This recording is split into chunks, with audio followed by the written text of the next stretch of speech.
आप इतने इतने से थक गए, आप तो कहते आप दानवीर हो। बोला नहीं, तो युधिष्ठिर ने बोला ठीक है, मेरे से नहीं हो गया, कर्ण कैसे कर लेगा, उसके पास तो कोई साधन भी नहीं है ज्यादा, मेरे पास तो इतने सारे साधन है। भगवान श्री कृष्ण ने कहा चलिए आप मेरे साथ चलिए। हेलो दोस्तों, कहानी संख्या नंबर 32 यानी 32 में मैं आपका दोस्त संतोष स्वागत करता हूँ। करते करते कहानियां लगभग एक महीने के आसपास तैयार हो चुकी हैं। अभी आपने कहानी का शीर्षक पढ़ा होगा युधिष्ठिर और कर्ण में क्या अंतर है। कर्ण और अर्जुन का तो युद्ध बड़ा प्रसिद्ध रहा है, आखिर कर्ण को युधिष्ठिर से क्या काम, ये युधिष्ठिर को कर्ण से क्या मतलब भाई, दोनों से ज्यादा कुछ है नहीं।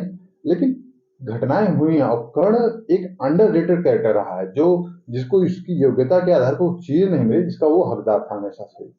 संसार में आज भी होता है, योग्यता के बल पर अगर सब कुछ होता तो बात ही अलग थी। हर योग्यता सिर्फ एक पैमाना नहीं है इस संसार में, और भी बहुत कुछ है। योग्यता होता तो भाई कछुआ क्यों जीत जाता भाई, खरगोश नहीं जीत जाता, खरगोश तो ज्यादा योग्य था ना। लेकिन कुछ तो चेंज है इस दुनिया में। तो युधिष्ठिर और कर्ण की कहानी में शुरू करता हूँ। ये उस समय की बात है जब राष्ट्रीय यज्ञ हो चुका था और युधिष्ठिर को राजा घोषित कर दिया गया था। उन्होंने बहुत बड़ा यज्ञ किया था और हजारों लाखों लोगों को दान पुण्य अश्वमेध यज्ञ बहुत सब कुछ किया हुआ था। हजारों जमीनें पता नहीं क्या क्या कुछ दान किए थे। और वो भगवान कृष्ण के सामने ये दान किया, वो हाथी घोड़ा जमीन जायदाद स्त्री सब कुछ उन्होंने दान किया। भगवान श्री कृष्ण वहीं बैठे तो मुस्कुरा रहे थे। भगवान कृष्ण से युधिष्ठिर ने पूछा, हालांकि कृष्ण भगवान उम्र में उनसे छोटे थे लेकिन फिर भी बोलते थे। वो ऐसे उन्होंने पूछा, कहो कान्हा, युधिष्ठिर ने पूछा कान्हा देखे, कन्हैया कन्हैया कान्हा कन्हैया, ऐसे देखिए मैंने कितना दान दिया है, घोड़े हाथी, आज तक पूरे इतिहास में किसी ने इतना दान नहीं दिया होगा। भगवान कृष्ण बोले, मुस्कुरा रहे हैं। फिर वही युधिष्ठिर बोले, देखो मैंने इतना दान दिया, कोई है मेरे जैसे दानी। मुस्कुरा रहे भगवान कृष्ण। फिर तीसरी बार बोले, है कोई ऐसा दानी जो संसार में मेरे जैसा दान कर सके, मैं तो राजा बलि से भी ज्यादा बड़ा दानी हूँ। भगवान श्री कृष्ण ये बात चुप रहे और गंभीर मुद्रा में थे। अब युधिष्ठिर ने कहा, कोई है क्या मेरे जैसा दानी।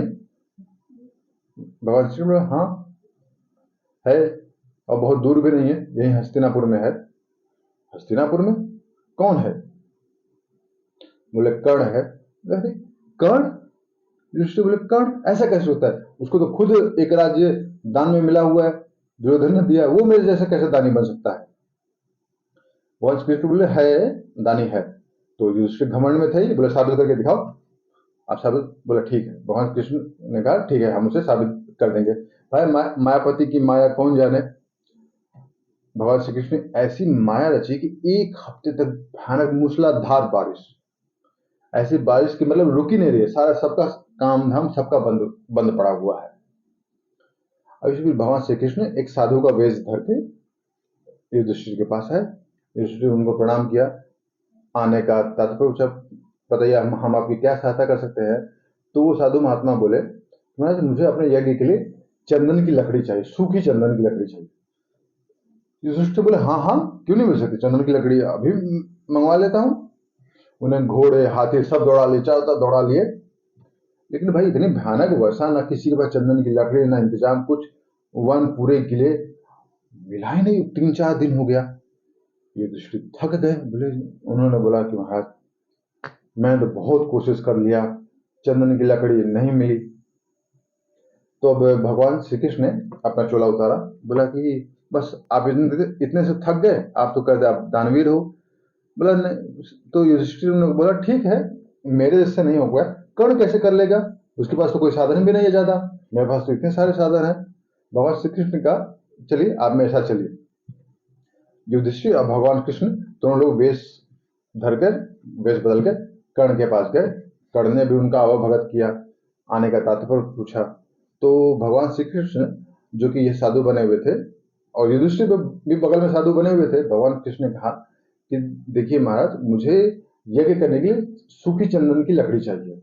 कर्ण ने बोला हाँ इंतजाम हो जाएगा। उसने भी हाथी घोड़े चारों तरफ दौड़ाए, लेकिन कहाँ चंदन की लकड़ी मिल रही है, सूखी लकड़ी जब युधिष्ठिर को नहीं मिली। अब कर्ण लगा सोचने कि यार, तो भगवान कृष्ण बोले लगता है आपसे नहीं हो पाएगा, अब हमें चलना चाहिए। कर्ण बोला नहीं, रुकिए रुकिए रुकिए रुकिए रुकिए रुकिए, मैं दरवाजे से कोई खाली नहीं जाता, मैं कुछ ना कुछ इंतजाम करूंगा। कर्ण सोचते सोचते याद आया कि अरे, मैं जिस पलंग पर सोता सोता हूँ वो भी तो चंदन की लकड़ी का ही तो बना है। कर्ण फटा तुरंत अपने कक्ष की तरफ भागा। खुद उसने अपने हाथों से अपना पूरा पलंग तोड़ के चंदन की पूरी जो लकड़ी निकल सकती लकड़ी निकाल के अपने हाथ में लेकर आया। बोला महाराज, ये लो आप सूखी चंदन की लकड़ी, इससे जाकर अपना यज्ञ संपन्न करो। भगवान श्री कृष्ण ने चंदन की लकड़ी ले लिया और दोनों लोग वापस इंद्रप्रस्थ पहुंचे।